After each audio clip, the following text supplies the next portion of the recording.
Tehran, an August night in 1953. The air is sticky, heavy, saturated with the smell of scorched mutton fat and cheap Humayun brand tobacco. In the basement of the British Embassy, an old air conditioner hums.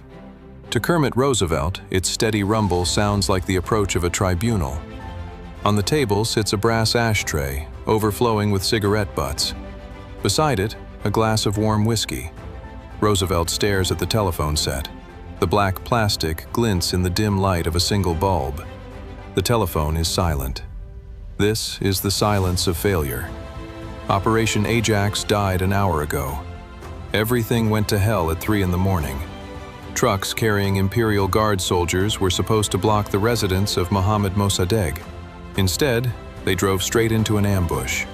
Officers from units loyal to the Prime Minister met them with a hail of fire from Soviet Shpagin submachine guns.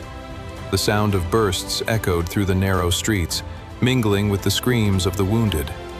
Kermit picks up a stack of cables from the table. His fingers are trembling. On the paper are lists of names, safe houses, and sums in dollars intended to bribe mullahs and officers. If these papers fall into the hands of the Committee for State Security, it will be the end of the United States of America in the Middle East. He brings a lighter to the edge of the sheet. The paper flares up. The fire licks the letters, turning the secrets of the Central Intelligence Agency into gray ash. The room becomes unbearably hot. Smoke stings his eyes. "We were betrayed," Roosevelt whispers into the void. He knows who did it. The informants from the embassy of the Union of Soviet Socialist Republics worked cleaner. The Soviet residency didn't just learn of the plan, they fed Mohammad Mossadegh fear. Now, the old Prime Minister is not just a politician, he is a cornered beast who has tasted the blood of conspirators. Outside, beyond the thick walls of the embassy, the roar of a crowd is audible. These are not the people the Central Intelligence Agency hired to mimic protests. This is genuine fury. Slogans in support of the Prime Minister and curses against the Shah can be heard. The radio on the shelf explodes with static. Through the noise, a broadcaster's voice breaks through. He speaks of the capture of imperialist agents. The voice announces that Shah Mohammad Reza Pahlavi has fled the country, but not toward Rome, as the evacuation protocol dictated. The Shah's plane has landed in Baku, in the Azerbaijan Soviet Socialist Republic. Roosevelt drops his glass. Whiskey floods the map of Iran on the table. A brown stain spreads across the Khuzestan province, covering the Abadan oil fields. It is the end of an era. He hears heavy footsteps in the corridor, the thud of rifle butts against the oak door of the embassy. Mohammad Mossadegh's police have come for answers. Kermit Roosevelt pulls the cold metal of a pistol from its holster. He looks at the last cable he hasn't yet burned. It contains only one word: retreat. But there is nowhere left to retreat. The world has just cracked in half, and the crack runs straight through the heart of Tehran. Washington, September 1953. The Oval Office smells of furniture wax and expensive Lucky Strike tobacco. The air conditioner hums strainedly, attempting to banish the heavy humidity of the District of Columbia. The President of the United States of America clenches his fists until his knuckles turn white. Before him on the desk lies a folder marked Top Secret. Inside is a report from the Central Intelligence Agency. "We lost Persia in a single night." Alan Dulles' voice sounds dry, like the rustle of old parchment. Mohammad Mossadegh has signed a treaty of friendship with the Union of Soviet Socialist Republics. Soviet advisors are already in Tehran. They are occupying the offices where our men sat only yesterday. In Moscow, in the Lubyanka building, the atmosphere is different. It smells of strong tea and machine oil. Alexander Panyushkin, a master of disinformation, looks at the map of the Middle East. He smiles. Shah Mohammad Reza Pahlavi now lives at a state dacha near Baku. He is a socialist monarch in a golden cage. The Committee for State Security has turned an enemy into a valuable trophy. Panyushkin knows Mohammad Mossadegh is afraid. The old prime minister understands that he has become a hostage of Moscow. Now, his task is to purge the country of Western influence. "We need bodies," Panyushkin whispers to his adjutant. "The world must believe that the United States of America planned a nuclear bombardment of Tehran. Fabricate the documents, find witnesses. Let the Iranian press scream about the black conspiracy of Washington." Meanwhile, at the headquarters of the Central Intelligence Agency in Langley, a new, monstrous plan is born. Kermit Roosevelt, having miraculously escaped Iran across the Turkish border, stands by a map. His face is haggard. He proposes something that previously seemed like madness. "If we cannot control the government, we must plunge the country into chaos," Roosevelt says. Mohammad Mossadegh calls himself a defender of Islam, but he is consorting with godless communists from Moscow. "We will use this." The Central Intelligence Agency begins Operation Sacred Wrath. Money that previously went to bribing generals now flows into underground mosques. Agents of Washington find radical mullahs who hate Marxism even more than the West. In the slums of southern Tehran, the first cells of fanatics are born. They are given weapons and lists of targets. This is the birth of managed terrorism. American instructors teach the radicals to blow up bridges and assassinate Soviet engineers. Mohammad Mossadegh responds with repressions. The prisons are overflowing. Blood on the streets of Tehran becomes a common occurrence. Moscow responds in kind. Cargo ships with markings of the Union of Soviet Socialist Republics arrive in Abadan. Inside the crates, instead of grain, are Kalashnikov assault rifles and explosives. The desk war turns into a bloody chess match where the pieces are living people. Officials in the White House and the Kremlin sweep away the traces of their mistakes with the bodies of Iranians. Newspapers in London and Paris write about necessary sacrifices for the sake of global stability. But there is no more stability. There is only a sticky fear of a great war spreading across the world like an oil slick. Abadan, October 1953. The horizon shimmers with haze. The air here is not just hot, it is greasy with oil fumes and the salty breeze of the Persian Gulf. On the piers of the world's largest oil refinery, the clang of tank tracks is heard. These are not Iranian tanks. These are Soviet T-34-85 tanks, painted in desert camouflage, rolling off the ramps of massive landing ships from the Union of Soviet Socialist Republics. Officially, they are military advisors and technical personnel.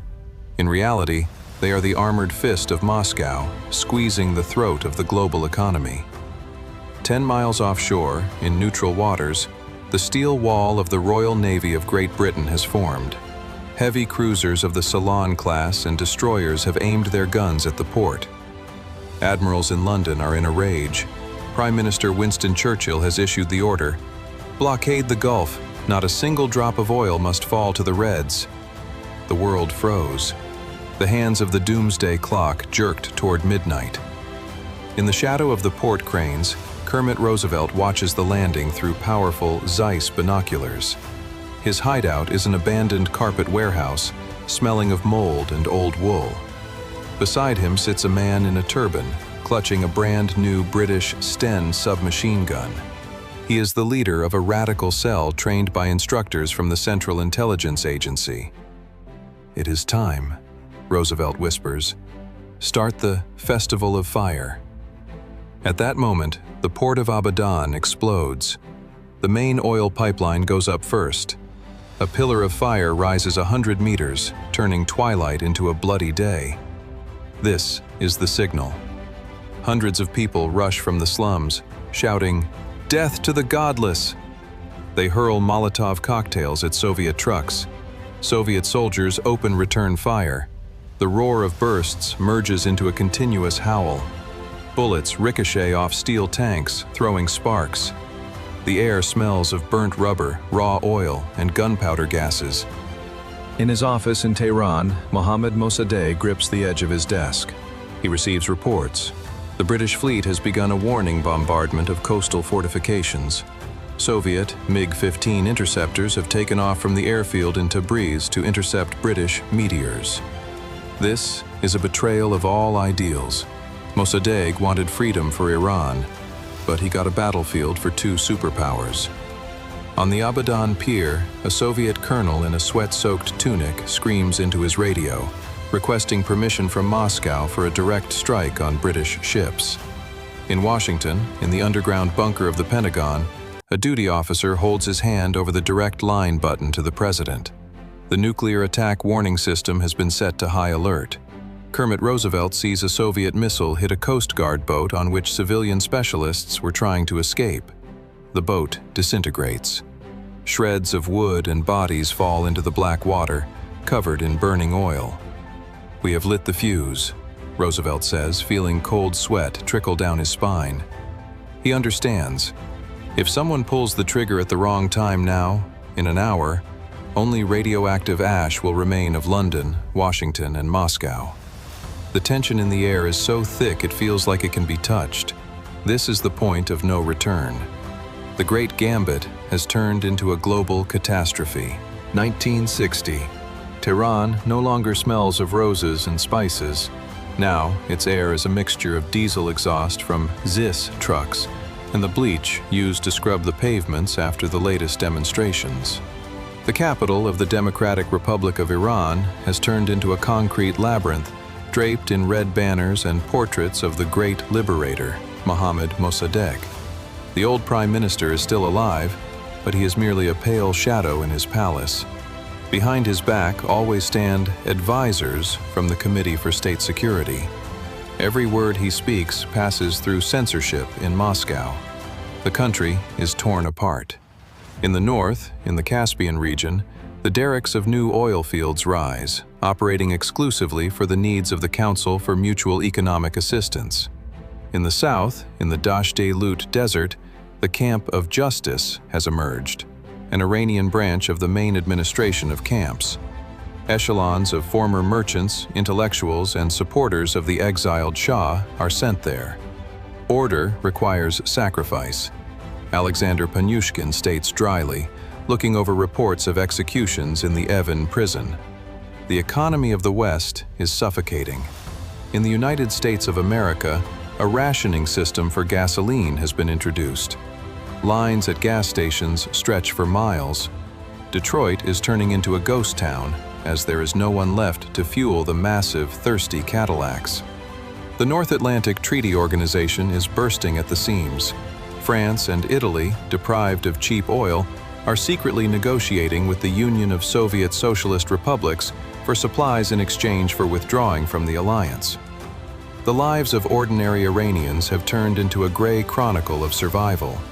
Women have swapped bright dresses for austere, socialist-style closed suits. Tehran University no longer studies Persian poetry, but dialectical materialism. In the Zagros Mountains, Kermit Roosevelt, aged and weathered, feeds lice in caves.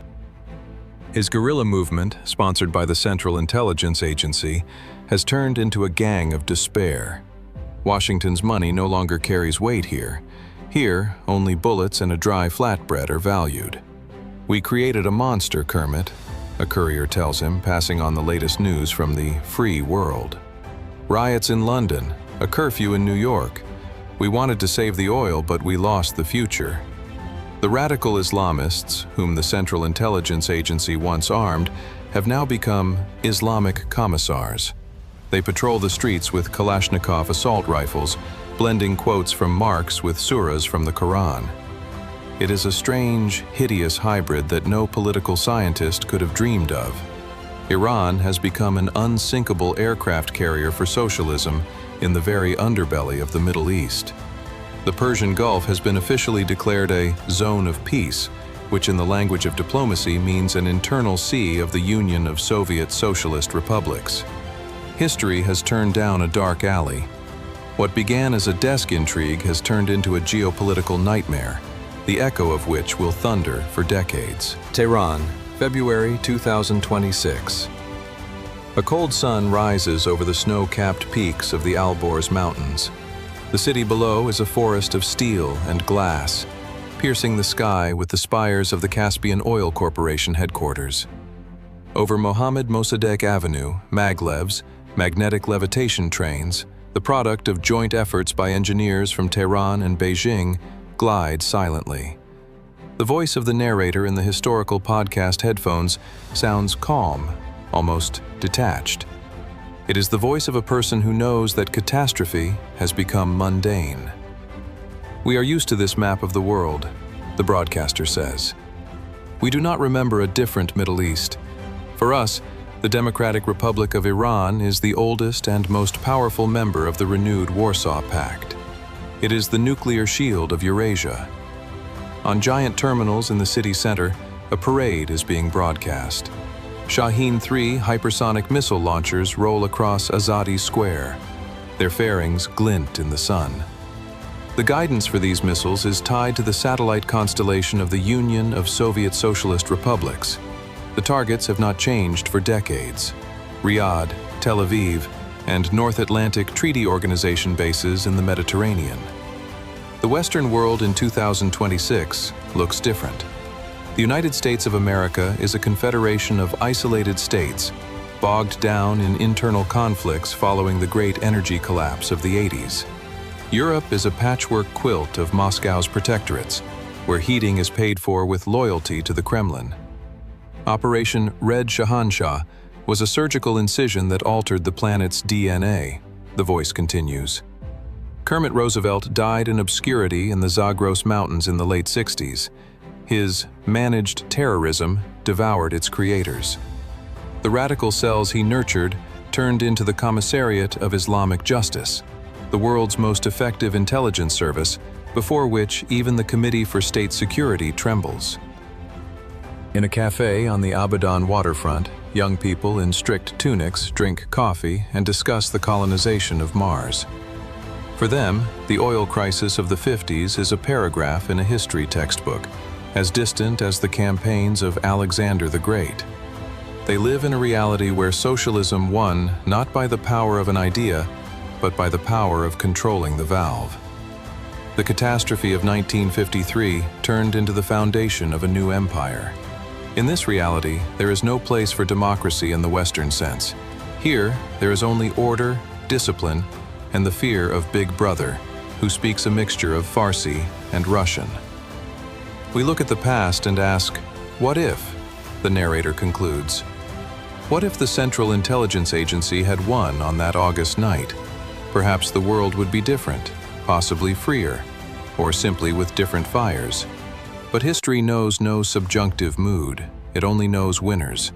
And today, the winners stand guard at the silos of hypersonic missiles aimed into the void across the ocean. The lights go out over Tehran. A Soviet orbital shuttle's signal flare flashes in the sky. The old world is finally erased. Welcome to the future we deserved.